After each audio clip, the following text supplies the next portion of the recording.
This video is going to be about producers. Where do you find them, basically, is the question. And people make breedings for all kinds of reasons.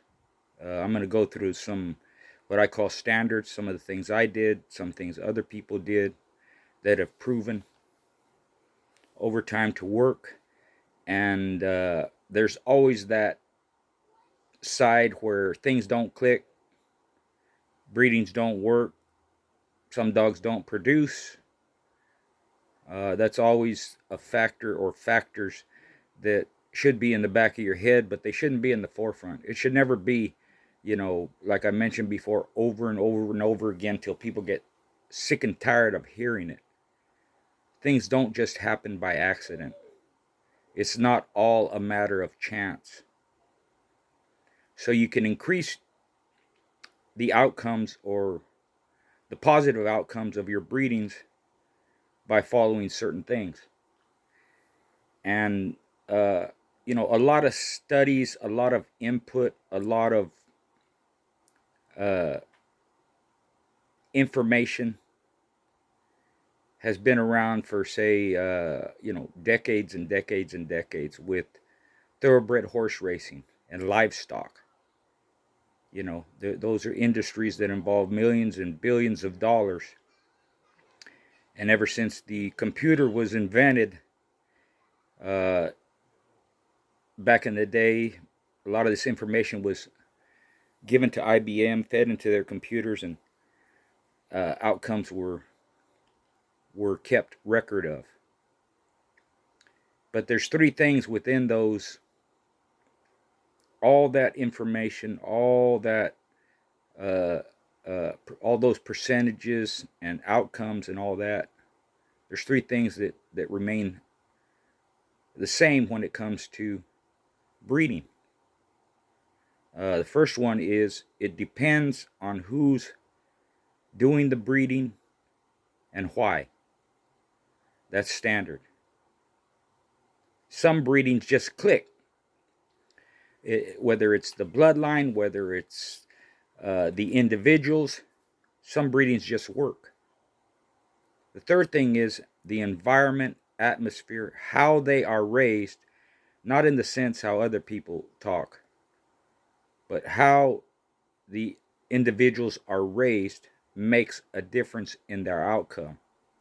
Meaning their housing, their health, their parasite free, their feed, uh, what you do with them in terms of what are they bred for, whether it's livestock, racing, cockfighting, pit dogs, in the past. All that matters. That's the environment that they're talking about when they say that. All those things I just mentioned, the food, the housing quarters, their living conditions, their health, exercise, all that stuff matters in the outcome when you make your breedings, because the healthier they are, the better the individuals are going to be, the offspring are going to be. So those are three main things. Who's breeding them and why? Some things click, and how they're raised. That's been standard and it always will be standard. So when you're trying to find uh, which dogs are your producers, you have to ask yourself, are you concentrating on the blood, the particular families of dogs, where they come from? Meaning, are you putting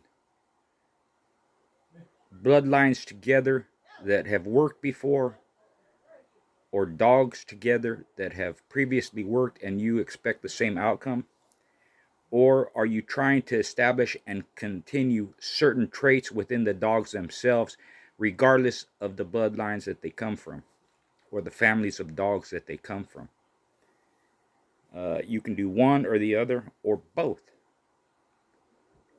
So that should be established before you make any breedings. You know. Another thing, I want to talk about are, things like inbreeding and line breeding. What they do is they fix inheritance by increasing the chances that the genes will be alike. But if they are not alike, discard them. What does that mean? What that means is when you're putting individuals together, and if they are line bred, either heavy or loose, or inbred, what that means in fixing inheritance means you're going to be using the individuals that have the traits you like, that represent the type of dogs you like. And when you inbreed and line breed and make your breedings, if those traits are alike between the individuals and even the ones behind them, then you have a better chance of getting those traits in the offspring when you make your breedings. But here's the caveat. If they don't exhibit those traits or retain those traits, you shouldn't breed them.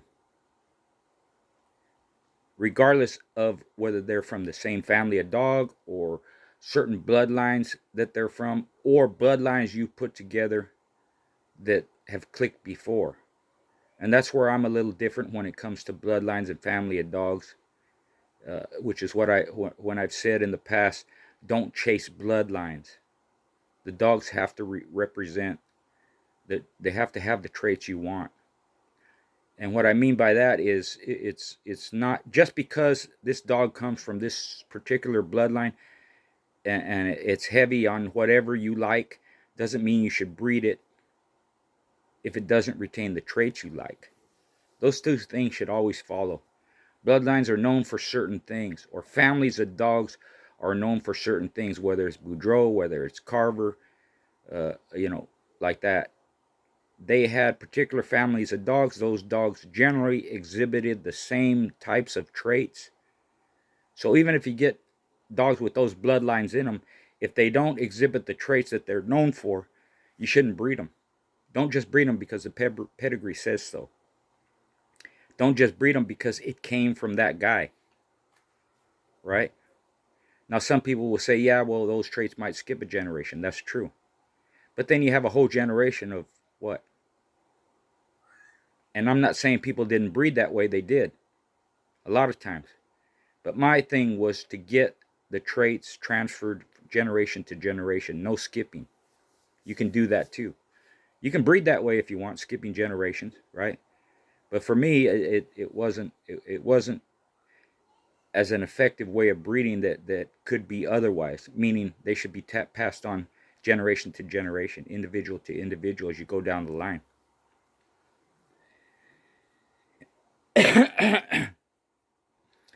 And those types of animals, the inbred, line bred ones, usually, they're more prepotent than say outcrosses are, right? And the reason for that is because they do have a tendency to retain the traits you want and are able to pass them on, because there's not a lot of different stuff behind it, different traits like outcrosses would give you. If they're full 50-50 outcrosses, you have two families of dogs or two dogs that are not related. So your chances of getting the traits you want can decrease because there's a lot behind it. The plus of outcrossing, of course, is hybrid vigor, increased performance. And that outcross could take after one side or the other, hopefully both. That's the best scenario. And two other things that were standard in my way of thinking. And that's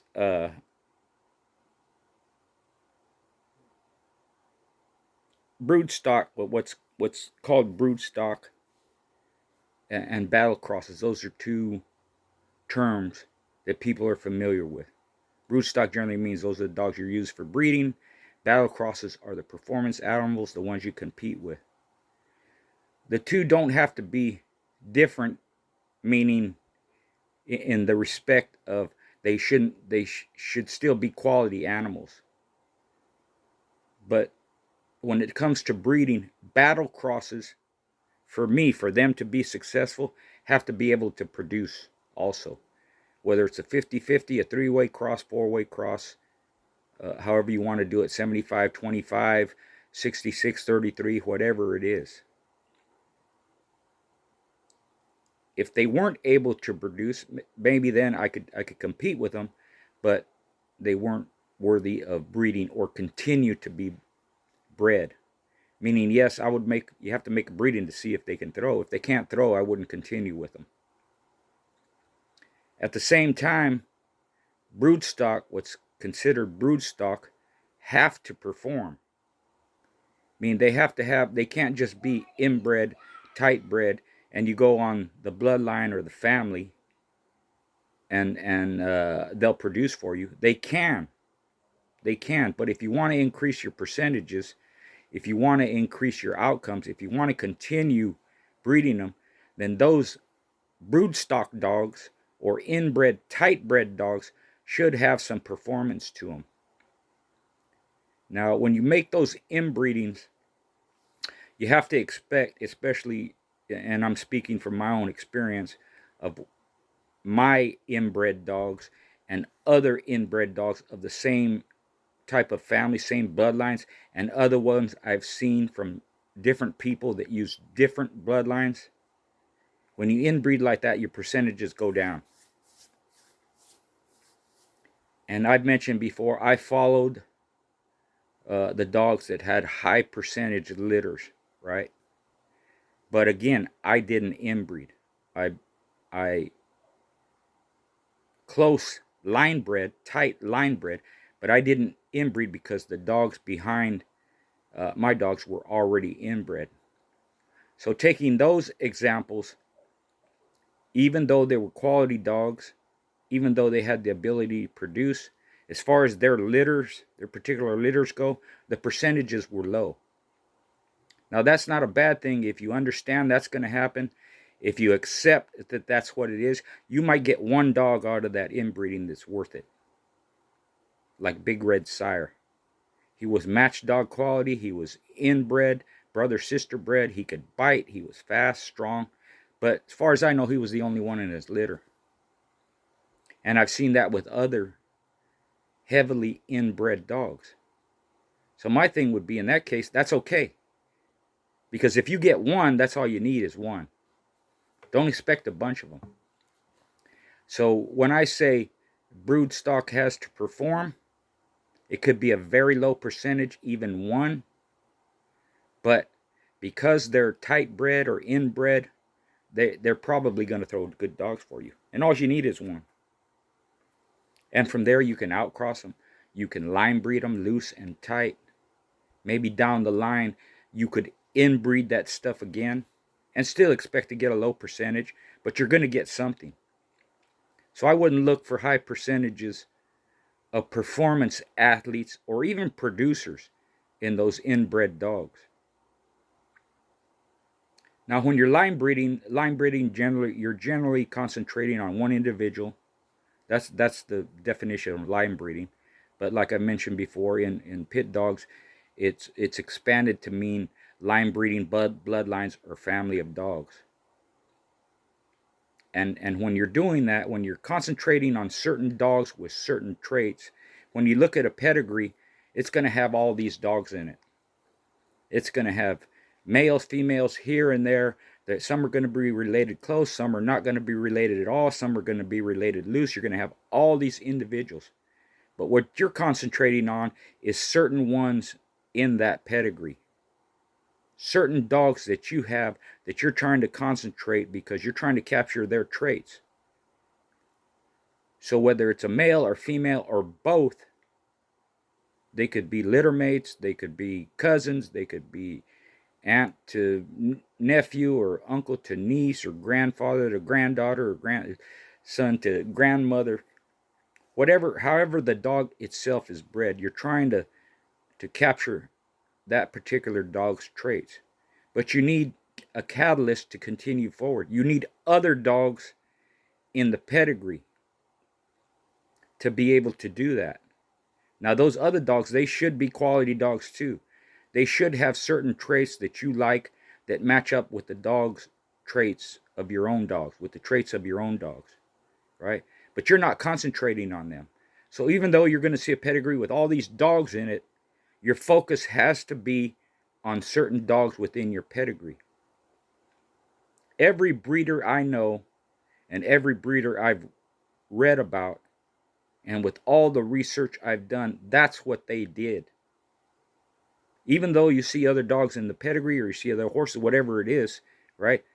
The concentration is on a few individuals in the past, whether it's Daibo, whether it's Tonka, whether it's Bolio, whether it's Bully Sun, whether it's Midnight Cowboy, whether it's Mayday or Jocko or whatever dog it is. Going back, Kager and Kobe's Dime and Rifle and Tudor's Goldie and Blackjack Jr., all these dogs that were concentrated on throughout the history of the breed, they needed other dogs to be bred to so that their traits, their family could continue forward. So I'm not saying you got to discount all that other stuff, but that isn't where you concentrate. You need a female to breed to the male you want to get the male's traits. So when you do that, the individuals, the offspring from that breeding that exhibit the male's traits, you captured it, you got it. Now you have to decide, where do you go from that point on? How do you move forward? That's all part of breeding strategy. But when you fix traits, you're set. Now it's just a matter of breeding those individuals that have them, making sure they throw them, and using the individuals that they throw them to in your future breedings. So that's why tight bred dogs generally produce better than outcrossed dogs, is because they have more, the traits that you want are concentrated more in those dogs than they are outcrossed dogs.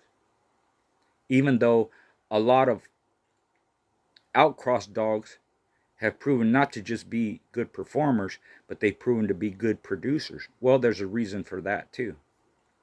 Because when you have an outcrossed individual, what are you breeding it to? Are you crossing it again? Or are you going to one side or the other? Or you're breeding to individuals that have commonality? It's usually when you breed to individuals that have commonality behind them is where you get your best production, right? If there's no commonality behind them when you breed an outcrossed dog, then you should at least breed it to something that exhibits the same traits, whether it's, say, it's a stifle dog or a head dog, or something, anything, even temperament wise, a female that's good with with her pups, or something that scratches hard or scream in the corner, all this stuff. There's all kinds of traits, and which ones are you trying to capture? Because each individual trait, and I say females that are good with pups, what does that have to do with anything? Well, if you breed a female that's good with pups to a male whose mother was good with pups, that's what I mean by like traits, concentrating on the same traits. The chances that you're going to get females from that breeding that are good with pups are increased, because not only was the mother a good mother with her pups, but the sire's mother was good with the pups. So that's a temperament trait. Imagine doing that with physical traits, with strength and speed and bite and air and intelligence and wrestling ability. That's what I mean about traits. Certain individual traits, if you match them up, you have a better chance of getting them. So, here's some examples on my opinion why certain stuff goes together. It's not hard to figure out, and a lot of times it doesn't even. There's always that, well, the paper's hung, Peds are faked. The you know, it's unknown, or it's wrong, or this dog or that dog. So even in those cases, why do the breedings work? It could be that the traits were captured. It could be, and this happens more often than not, that even though the papers are different, faked or hung or whatever, that those individuals that come from that person's family of dogs are related in some way. So let's take Carver, for instance. Let's take Honey Bunch, for instance. A lot of people believe she's not off of Bully Son. Okay, that could be true. It could not. But whether she is or whether she isn't, her bottom side, to me, is what's important. Because her bottom side, all that Ed Crenshaw stuff, the Colby Leitner stuff, if you want to put it that way, crosses good with the Daibo stuff. That's why it would work. Amber would work bred to Bully Son, because it's an old cross that's been done before. But let's say it's not Bully Son. Let's say it's Honey Boy, or it's Iron Head, or it's Pistol, or it's some other Carver dog. Don't matter, because all them Carver dogs, even Zeke, I've heard it said, right? I've heard it said that she's a litter mate to Joe Polito's Iron Billy. They have the same mother, just Iron Billy's off of Iron Head. So maybe that's where that comes from. But irregardless of what it is, all those bloodlines that I mentioned, all those different dogs, whether it's Zeke or Pistol or Ironhead or Butcher Boy or Honey Boy or any of the stuff, Pistol Jr. that Carver had, those dogs are related. They're all related. So that, to me, is the key when you're saying Eli Carver, or you're saying Midnight Cowboy or Stomper, or all those Bully Son, Eli Jr., Eli dogs. Because people concentrate or think about the Eli stuff and the Bully Son stuff and the Boudreaux stuff, whether it's Eli or Bose, or whether it's farther down the line where you have T-Bud or Skull or any of that stuff. Those bloodlines, those family of dogs go good together. And for me, it's because of the females. The females that all those dogs were bred to. They have that commonality, and even some of the males, whether it's Art Missy or Long's Baby or Long's Tuffy, or sticking Boomerang in there, the Boomerang with the Midnight Cowboy. That other side, apart from the Eli, Bully Son, Eli Jr. stuff, those dogs, most of them are related. And when they're not related, like let's say Bully Son Jr., right? Or Stompanado's, Stompanado's stuff. Those dogs, heavier on the Eli, according to their papers, were still bred to the Carver's female stuff, which a lot of it goes back Colby Leitner. So you have the Daibo Colby Leitner, same thing. That's true even with the white dogs. You have Goner, and you have Steve's Bart and all that, bred to some Heinzel stuff. That's what Bullshit and Alien are. Or the Wishbone dog. He's Goner, bred to a T.L. Williams Heinzel female. So that stuff clicks, because regardless of what the pedigrees say, you have the Bullet stuff, Colby Leitner Bullet stuff, crossed with the Heinzel stuff, which is basically Daibo stuff. And you can even say that with the Bolio stuff. It's heavy in, Black Widow and her sister. So you have the Spike Black Widow, you have Daibo Black Widow, you got Trahan, all that stuff back there, right? And the one cross on the top is the Heinzel blood. But it's not Heinzel Daibo stuff. It's Heinzel with the Colby stuff behind it. So you have the heavy Daibo, Zeke, Black Widow, or Spike Black Widow, it's called. Heavy on the Daibo side, or Hubbard's Bounce, or Gimp, or all that stuff, right? Bambi and all that. With a little bit of Heinzel up here, and that's Heinzel stuff goes back to Kobe. So regardless of what the pedigree says, the families are working together. And in my opinion, a lot of it is because of the females. So either the male clicks with the female, or the bloodlines have clicked before. Or they'll take something, that heavy Eli stuff, like Black Shine and Champion Rascal and all that, more on the heavier Eli, and breed it to those females. Ergo Honey Bunch. Right?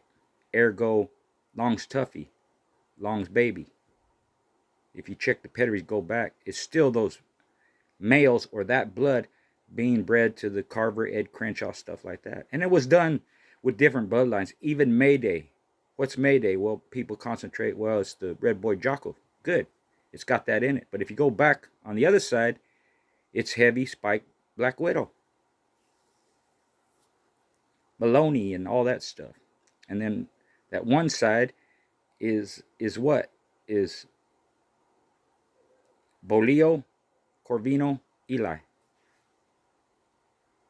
So the dogs either go back and they're related, there's commonality there, or they go back to bloodlines that have clicked together before.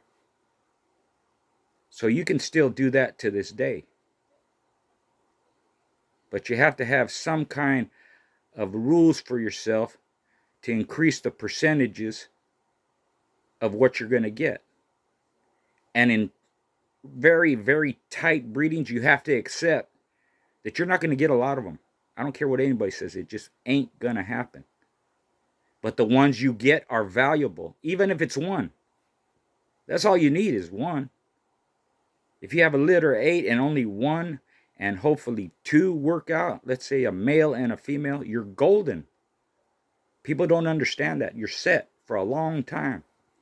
Because that inbred dog, you can take him and breed it to this and that. You can line breed that dog. You can outcross him to different stuff. And then after the fact of doing all that, when you put those offspring together, that progeny together, guess what? They're all related. They're all related. They may be all related only to that inbred male, but let's say the inbred male is quality. That's where the performance comes in. He has to have some performance, or she has to have some performance behind her also. Because if you're going to concentrate on that, it's going to go to the average. Well, like me and Frank Rocco used to say, what if the average is above average from what everybody else considers average? Now you're a little bit higher quality. Now you're a little bit higher percentages. Just because of that. So you can have tight bred dogs, inbred dogs.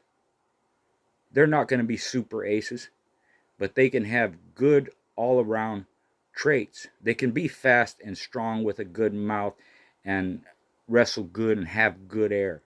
And like I said, you might only get 1 or 2. That's all you need. And like I said, at the same time, those outcrosses, you should get performance. You should get hybrid vigor. You should get athletes, superior athletes. But if they're not able to produce, that's all they're good for. That's all they were good for in the past, is competition. And that was fine with some people. With me, it wasn't. I wanted both. So the ones that were superior athletes and could produce, they're as golden as those inbred, line-bred dogs. So that's a little bit on breeding. It's something to think about. And mostly it's, have some kind of rules. But those are just some things that came into my mind that I wanted to mention, that maybe it'll be helpful to others. And everybody has their way, so feel free to comment. Wishing everybody the best.